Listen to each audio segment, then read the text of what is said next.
Enterre ce vendredi les obsèques de l'ancien président israélien ont eu lieu ce matin à Jérusalem. Une centaine de chefs d'État et de gouvernement y participaient, parmi eux le chef de l'État, le président Alassane Ouattara. Le monde entier célébrait hier 29 septembre la journée du cœur. En Côte d'Ivoire, les maladies cardiovasculaires constituent la première cause de décès par maladie non transmissible. On en parle également dans cette édition. 128 Ivoiriens de retour en Côte d'Ivoire après des années d'exil en Guinée. Un rapatriement volontaire organisé par le HCR, le Haut Commissariat aux réfugiés. Voilà pour les titres. Madame, Monsieur, bonjour et bienvenue dans cette édition. Shimon Peres, mis en terre ce vendredi. Les obsèques de l'ancien président israélien ont eu lieu ce matin à Jérusalem. Une centaine de chefs d'État et de gouvernement y participaient. Parmi eux, le chef de l'État, le président Alassane Ouattara. Notez que la veille, le cercueil de l'ancien président israélien avait été exposé au Parlement où toute la journée, les Israéliens, mais également toutes les personnalités présentes ont pu rendre un dernier hommage à l'ancien président, prix Nobel de la paix. Retour en Côte d'Ivoire, la campagne 2016-2017 du cacao a démarré. Pratiquement dans quelques heures donc, elle démarre le 1er octobre, demain donc, une campagne qui s'annonce belle pour tous les producteurs. Le prix Borchamp connaît une hausse de 100 francs. Il est passé de 1000 francs donc à 1100 francs. Noël Niagno pour en parler. Plus normal, c'est bon. On a courage de travailler. Ce qu'ils ont fait 2016, c'est très bon. Mais on danse pour aller devant, on ne danse pas pour aller derrière. Chaque année, il faut qu'on mette un peu le prix encore. Germain Morocro, votre vœu de voir le nouveau prix à la hausse est exaucé. Le gouvernement apporte le prix Borchamp de la campagne principale 2016-2017 de cacao à 1100 francs, soit une hausse de 100 francs par rapport à la campagne 2015-2016. Au-delà du prix, des dispositions ont été prises pour accompagner et soutenir l'ensemble des acteurs de la filière qui se sont mobilisés comme un seul homme ce jeudi à l'auditorium de la Caisse de stabilisation d'Abidjan Plateau dans une ambiance conviviale, à l'annonce officielle de l'ouverture de la campagne et du prix Borchamp. J'indique que le prix est de 1100 francs CFA par kilo pour le cacao de bonne qualité. J'insiste sur la qualité. Les dispositions que nous prenons, l'encadrement des producteurs sur le terrain. Nous avons des agents qui les assistent dans 13 régions administratives, qui les aident à pratiquer les bonnes méthodes culturelles, mais aussi qui les aident dans la réalisation de ce que nous attendons le plus, la qualité. Pour être plus concret, notons entre autres pour la présente campagne l'avènement de la péréquation du transport. Il s'agit ainsi de corriger une injustice. Désormais, paiement du juste coût en fonction du lieu de l'acheteur. Autre avancée, la révision du barème de ramassage, la récrimination principale des responsables de coopératives. Au total, ce sont des producteurs satisfaits qui sont repartis de l'auditorium de la Caisse de stabilisation. L'année dernière, le président a bien voulu nous donner 1000 francs. Et aujourd'hui, il vient ajouter 100 francs sur les 1000 francs. Et au niveau de la péréquation, on vient de faire quelques petits efforts encore dessus. Au niveau des différentiels aussi, on nous a ajouté quelque chose. Et c'est l'ensemble de tout ce qu'on a ajouté sur la marge des paysans que j'appelle satisfaction. Mais attention, l'ouverture officielle de la campagne est fixée au 1er octobre 2016. Autre élément à savoir le gain des producteurs pour la présente campagne. Ils ont perçu 1565 milliards de francs CFA contre 1522 milliards en 2014-2015. Voilà, la campagne 2016-2017 démarre donc demain, 1er octobre pour ce qui concerne le cacao. La COP22 est prévue pour le mois de novembre 2016 à Marrakech, au Maroc. En prélude à l'événement, Yamoussoukro, la capitale politique ivoirienne, abrite une rencontre internationale sur le changement climatique et l'agriculture intelligente. Des membres du comité scientifique de la COP22, des chercheurs venus des 4 coins du monde, mais également des étudiants prennent part aux travaux, des travaux qui vont durer 2 jours. C'est ce que nous dit Kader Sogodogo. Les défis climatiques à l'aube du 3e millénaire. Voici le thème de la rencontre internationale sur les changements climatiques et l'agriculture intelligente. Une initiative de l'Institut national polytechnique Houphouët-Boigny de Yamoussoukro, de l'Université Mohamed VI Polytechnique du Maroc et de l'Office chérifien du phosphate OCP Africa. Quelle agriculture pour garantir la sécurité alimentaire au moment où la planète est confrontée à un changement climatique profond qui interpelle toutes les nations afin de léguer un environnement moins pollué aux générations futures? Voici l'enjeu de Yamoussoukro à moins de 2 mois de la COP22 qui se tiendra en Afrique, plus précisément à Marrakech au Maroc. Ces journées de Yamoussoukro constituent donc un prélude à cette grande et importante COP22 de novembre 2016. Je me réjouis donc du choix de notre institut pour abriter les réflexions dont certaines seront débattues durant cette COP22. La rencontre de Yamoussoukro réunit divers scientifiques dans le domaine du changement climatique et de l'agriculture. Parmi eux, des têtes pensantes de la COP22 à venir. La COP de Marrakech se veut surtout une COP de l'action et de l'innovation. Le Maroc veillera à couvrir 3 dimensions: les négociations, l'agenda de l'action, mais également le lancement de projets concrets. La cérémonie d'ouverture a été une occasion toute indiquée pour le ministre ivoirien de l'Environnement et du Développement durable de réaffirmer la volonté de l'État de Côte d'Ivoire de contribuer efficacement à l'élan mondial qui vise à dépolluer la planète. La Côte d'Ivoire a donc engagé le processus de ratification de l'accord de Paris sur le climat. Et le président, son Excellence M. Alassane Ouattara, lors de sa déclaration à la tribune des Nations Unies, a dit que la Côte d'Ivoire ratifierait cet accord avant la fin de l'année. Et je pense que ce sera chose faite avant la fin du mois d'octobre. Des tables rondes et des ateliers permettront de présenter des solutions sur l'épineux problème du changement climatique. L'OIPR, Office ivoirien des parcs et réserves, et les acteurs de la recherche et de la gestion des aires protégées sont également en conclave. Ils réfléchissent aux moyens de réhabiliter le parc national de la Komoué. Il est sur la liste des patrimoines en péril. Thérèse Duboué. Le parc national de la Komoué fait partie des plus grands parcs de l'Afrique de l'Ouest. Il renferme une diversité d'espaces animaux sauvages. Le parc national de la Komoué a été classé réserve de biosphère en 1982 et patrimoine mondial de l'UNESCO en 1983. Mais depuis les crises successives en Côte d'Ivoire, le parc national de la Komoué est sur la liste du patrimoine en péril. Quelle stratégie mener pour son retrait du patrimoine en péril?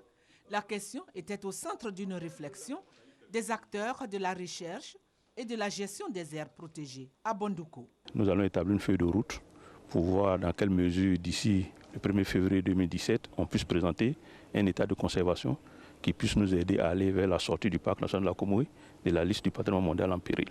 Des enseignants-chercheurs ont pris part à ces réflexions. Retirer le parc national de la Komoué du patrimoine mondial devient un problème national pour toute la Côte d'Ivoire. Nous sommes venus appuyer l'OIPR qui est un partenaire qui travaille sur la gestion de ces aires protégées-là. Mais ce qui est déjà présenté, je pense qu'on a quand même très avancé. À l'issue de cette rencontre, des recommandations ont été faites, notamment faire de la relance du tourisme au parc national de la Komoué une priorité pour l'autofinancement de ces activités, vulgariser le zonage de l'espace Komoué conformément au statut de réserve des biosphères dans les villages de la zone périphérique, renforcer les capacités des associations villageoises en vie associative et en recherche de financement. 128 Ivoiriens de retour au pays après des années d'exil en Guinée. C'est un rapatriement volontaire qui a été organisé par le HCR, le Haut Commissariat aux réfugiés, et ses partenaires. Ces ex-réfugiés ont été accueillis à Sipilou, c'est dans l'ouest de la Côte d'Ivoire. On y va avec Eve Boué. 128 Ivoiriens de retour en Côte d'Ivoire après plusieurs années d'exil en Guinée. Ils ont été accueillis au poste frontalier de Sipilou le mardi 27 septembre 2016 en début de soirée. Il s'agit d'un rapatriement volontaire organisé par le Haut Commissariat des Nations Unies pour les réfugiés, HCR et ses partenaires étatiques et techniques. C'est le HCR dans le pays d'asile qui vérifie les intentions de retour, les enregistre et ensuite nous les communique, nous qui sommes dans le pays de retour.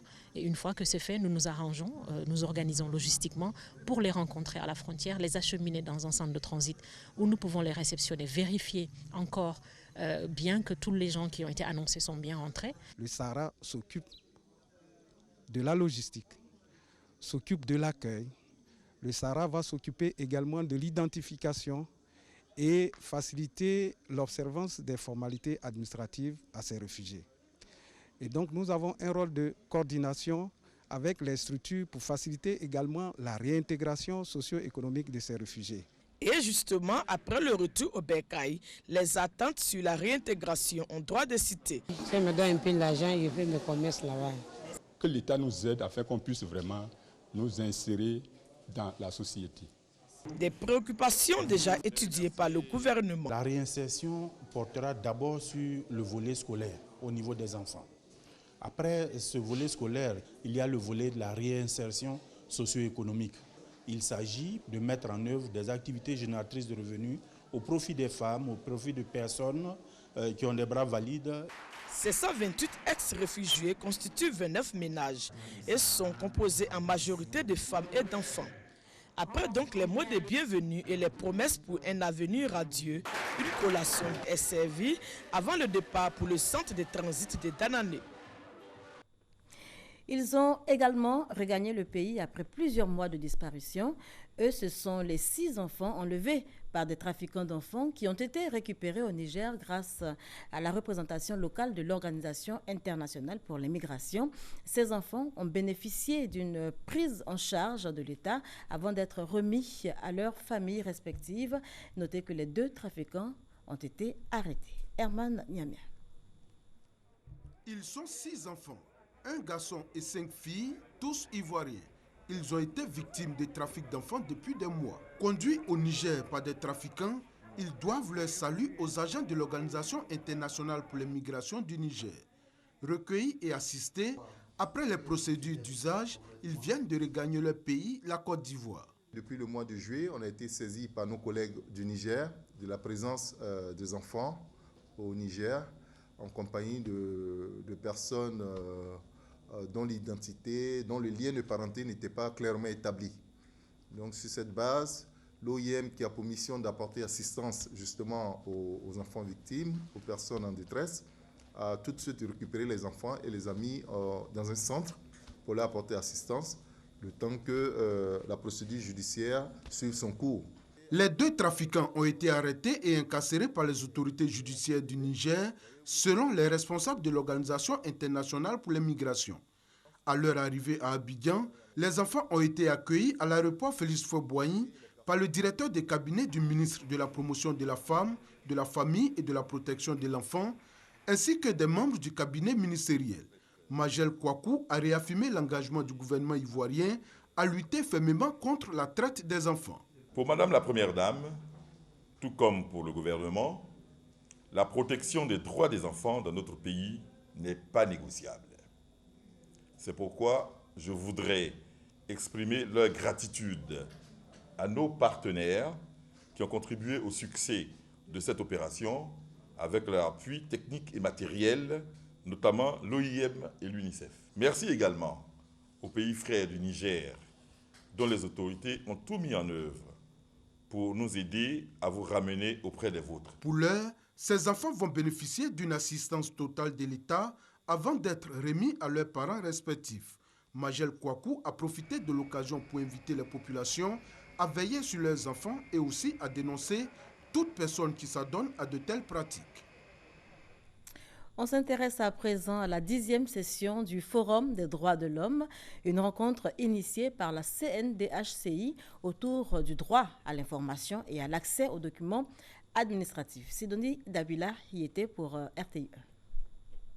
L'accès à l'information, un droit pour tout citoyen.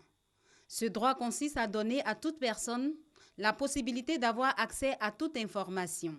Il s'étend à tous les documents et informations détenus par l'administration publique, mais avec quelques restrictions, selon le conférencier de la 10e session du Forum des droits de l'homme, le président de la KIDP, Commission d'accès à l'information d'intérêt public et aux documents publics.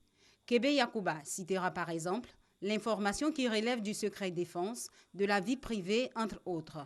Un certain nombre de pays africains, dont la Côte d'Ivoire, ont adopté des lois sur l'accès à l'information depuis 2013. Il s'agit de la loi numéro 2013-867 du 23 décembre 2013 relative à l'accès à l'information d'intérêt public.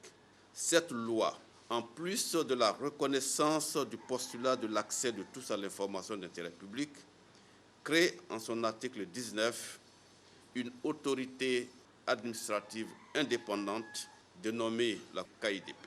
La principale mission est de veiller au respect et à l'application du droit des personnes d'accéder aux informations et documents détenus par les organismes publics. Une thématique qui a suscité de l'intérêt auprès des participants de ce Forum des droits de l'homme, une rencontre organisée par la Commission nationale des droits de l'homme de Côte d'Ivoire. Les échanges leur auront permis de comprendre que l'accès du public à l'information et aux documents administratifs constitue l'une des pierres angulaires de toute société démocratique. On ouvre à présent la page santé de ce journal. Ce sera avec le programme national de santé scolaire qui a procédé jeudi au lancement officiel de ses activités. Objectif défini, améliorer la qualité des soins en milieu scolaire. Aurélia Drukula, Herman Yamia. 3690 cas de grossesse en milieu scolaire en 2016. À cela s'ajoute une hausse des chiffres en matière de VIH et d'infections sexuellement transmissibles. Un tableau peu réalisant auquel le programme national de santé scolaire entend apporter des solutions. Le gouvernement, à travers le ministère de la Santé, a bien voulu redynamiser le secteur de la santé scolaire et universitaire. Il faut que les jeunes aient envie de venir dans ces structures particulières que sont les services de santé scolaire et universitaire, parce que c'est pour eux. Les soins, ils sont gratuits. Les produits qui ne sont pas recouvrés à la PSP, ils sont gratuits. Ces activités vont permettre donc une meilleure prise en charge des adolescents et jeunes. Une initiative qui cadre avec la politique de santé du gouvernement. La santé de cette population est une préoccupation constante pour le département du ministère de la Santé et voire au niveau mondial. De telles initiatives sont à encourager car elles permettent d'avoir une plus grande visibilité des forces et des faiblesses de nos actions conjuguées pour envisager des perspectives innovantes afin d'atteindre nos objectifs d'offrir un meilleur service à nos enfants pour avoir un esprit sain dans un corps sain.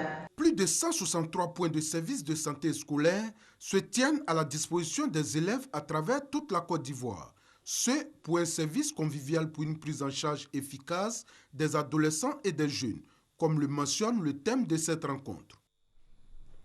Le monde entier célébrait hier 29 septembre la journée du cœur.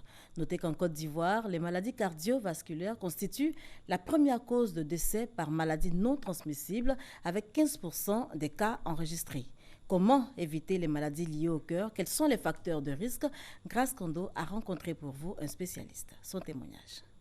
Je n'ai pas vraiment le temps de pratiquer le sport à cause de mon emploi du temps chargé, mes cours, mes stages, mes gardes. Je suis une grande consommatrice du GABA. Je fais un bon mélange de sel et du cumin pour avoir un très bon goût. Manque d'activité sportive, consommation sans modération du sel. À ces différents témoignages s'ajoute aussi l'usage abusif de l'alcool, l'obésité et le stress.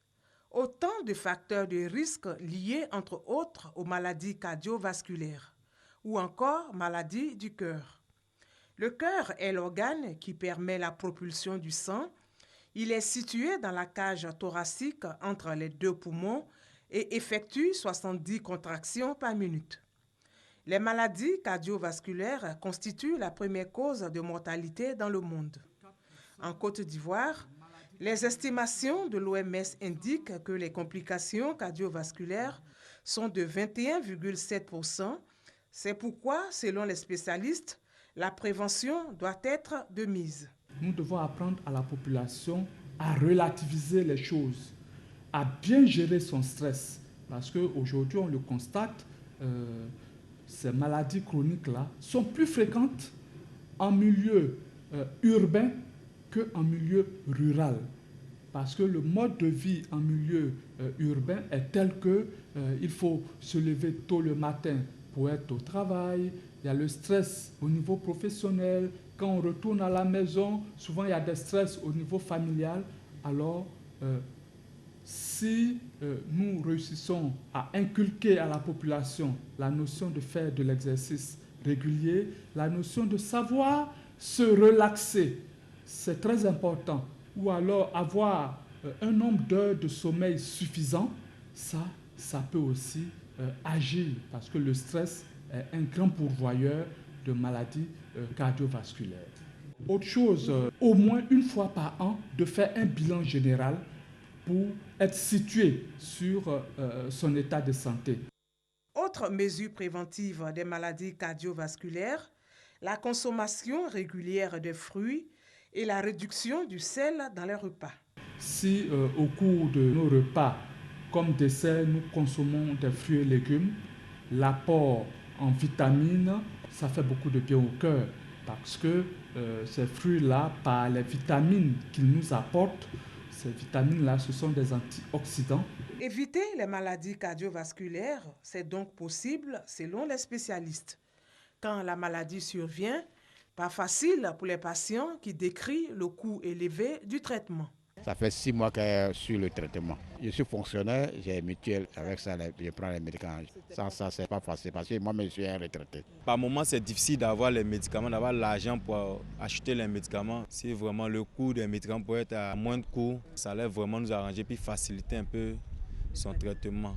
Des cris de cœur qui trouveront des échos favorables dans les prochains mois. Il y a des molécules qui ont un coût élevé, ça c'est vrai.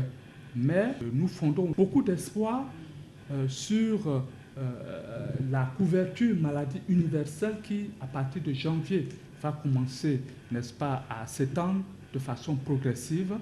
Et là, je pense que les populations seront encore plus à l'aise. Selon un proverbe chinois, notre tombe se creuse dans notre propre bouche.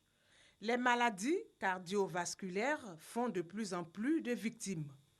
Les spécialistes appellent les populations à consommer moins gras, moins salé et moins sucré et à pratiquer des activités sportives régulières. Un dossier proposé par Grace Kando. Et pour les préserver justement des maladies cardiovasculaires, les agents de la RTI, de RTI Bouaké et leurs familles ont bénéficié d'une séance de dépistage du diabète et de l'hypertension artérielle. C'est une initiative de la Musarti, entendez mutuelle sociale des agents de la RTI. Soro Corona, Kwade Kwame. 4e cause de décès. Le diabète devrait, selon une estimation de l'Organisation mondiale de la santé, OMS, concerner plus de 360 millions de personnes dans le monde en 2030 et 24 millions mourront de l'hypertension artérielle. La sédentarité, le stress professionnel, le surpoids, le tabagisme et l'alcool débeurent les premières causes du diabète et de l'hypertension artérielle dans le monde. Les agents de la radiodiffusion télévision ivoirienne ne sont pas à l'abri. La prévention contre ce couple de maladies appelées tueurs silencieux reste le dépistage précoce. C'est à cet exercice que se sont prêtés pendant 2 jours les travailleurs de la Maison Bleue de Bouaké et leurs familles, une initiative de la Musarti. Quel travailleur pour quelle performance en entreprise? Si les travailleurs ont une bonne santé, il va sans dire qu'ils pourront donner le meilleur d'eux-mêmes pour atteindre les objectifs que la RTI se fixe. Contrôle de la glycémie, prise de poids et de tension, échange avec un cardiologue, tout un processus pour déterminer le statut du patient. Des contrôles mensuels, une alimentation saine et la pratique d'une activité sportive conseillée aux agents de la station régionale de Bouaké. Vous êtes toujours assis dans vos bureaux, pas de sport. Soit si vous sortez, vous allez en reportage, vous venez, l'alimentation qui n'est pas contrôlée, il est préférable souvent même de faire ces consultations foraines. Pendant le dépistage d'aujourd'hui, on a découvert quelques cas et ces patients-là seront mis au régime et sous traitement. Mais il faut accompagner de cela des mesures hygiéno-diététiques. Cette séance de dépistage gratuit de l'hypertension artérielle et du diabète a été organisée en prélude à la Journée mondiale du cœur célébrée le 29 septembre de chaque année. Ils sont 105 étudiants. Ils constituent la première promotion de l'université Peloforo Gonkoulibaly de Korogo, c'est dans le nord de la Côte d'Ivoire. Ils ont été présentés lors de la cérémonie de remise de leur diplôme de fin de cycle, cérémonie suivie pour vous par Chantal Akandan. 4 ans après l'ouverture de l'université Peloforo Gonkoulibaly de Korogo, les premiers diplômes sont délivrés aux étudiants. Après les étudiants des UFR, des sciences biologiques et des sciences sociales, c'est au tour de ceux des sciences économiques et de gestion de recevoir leur diplôme de fin de formation de licence 3. Ils sont au total 105 étudiants. En marge de la cérémonie de remise de diplôme, une conférence dont le thème « Caractéristiques d'un pays émergent, le cas de la Côte d'Ivoire » a été dite par Lambert Ngaladjo Bomba, parrain de cette cérémonie. Le président de l'université Peloforo Gonkoulibaly de Korogo a invité ses filleuls à cultiver l'excellence au cours de leur future carrière professionnelle. Sachez que vous avez entre vos mains la clé du succès individuel, la clé du succès collectif. Clé qui ne se donne à personne, mais qui se conçoit au niveau de chaque individu, au prix du sérieux, du courage, de la sagesse, de l'ardeur dans le travail.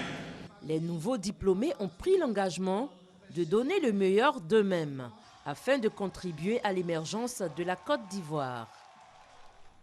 Aujourd'hui, 30 septembre, journée mondiale de la traduction. Journée qui commémore la fête de Saint Jérôme, traducteur de la Bible. Il est considéré comme le saint patron des traducteurs. À l'occasion, donc, l'UNESCO et les Nations Unies demandent aux États membres de soutenir l'initiative et de protéger les langues de la planète. À Bouaké, le ministre de la Promotion de la Jeunesse, de l'Emploi des Jeunes et du Service civique a rencontré récemment sa jeunesse. Sidi Touré a exhorté les jeunes à adopter le comportement de l'Ivoirien nouveau. C'est ce que nous disent Soro Corona et Kwadio Kwame Jean-Daniel de Dieu. Nettoyage de la préfecture des régions de Bouaké saccagé lors des manifestations contre le coût élevé de l'électricité en Côte d'Ivoire. Première activité au programme du ministre de la Promotion de la Jeunesse, de l'Emploi des Jeunes et du Service civique à Bouaké, à l'occasion de sa tournée dans le cadre du concept « Les rendez-vous avec les jeunes ». Toutes les associations de jeunesse de la région de Bouaké ont répondu à l'appel du ministre Sidi Touré. Le ministre de la Promotion de la Jeunesse, de l'Emploi des Jeunes et du Service civique a exhorté la jeunesse ivoirienne au respect des symboles et des institutions de la République. Nous avons constaté de mauvais comportements des jeunes et quand vous détruisez des choses qui sont amenées à travailler pour vous, vous êtes amenés à retravailler pour reconstruire ces mêmes choses.